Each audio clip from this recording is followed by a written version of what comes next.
Fuuta sa innama ƴiƴam lalla e ɓerdam, miijoji musɗi koɗomi ɗoyli ngagami, aduna softami, ñamri belndi mettita, haaju bona, mi hamto mi saɓɓito, mi miijo hanki mo mi tawaka, hanki mo tindanami, hanki ma sangay sangare nde kolli beeli mbeɓani, jammaji dingire bowɓe sagataɓe lewlewe demminare. Fuuta gila nangue ma muti lewru ma ronki ummade, samba ari gendiyan ngari cuuɗi e caggal fiyaka moggi, gande ma jedda birni, aadaji ma puyna cuuɗi, ngaluma wujja, neddagal ma tama. Fuuta sa innama miijoji musɗi koɗomi,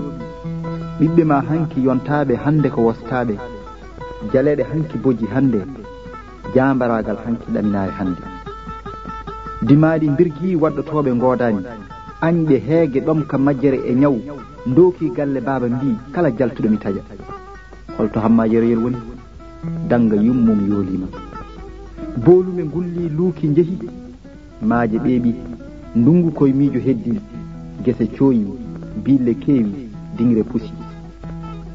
awoɓe,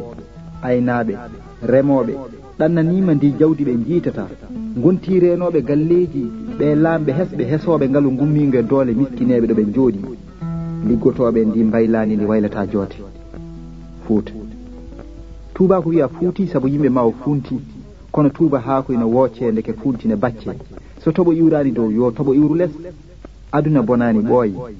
so doole donki yo doole keɓo, so kalfandi juuti, so jawdi funti, so jamfa hoyni, so ɗaminare fuyni, yo ndimagu futtu, yo yondikinari ittu, yo hoolare lottu,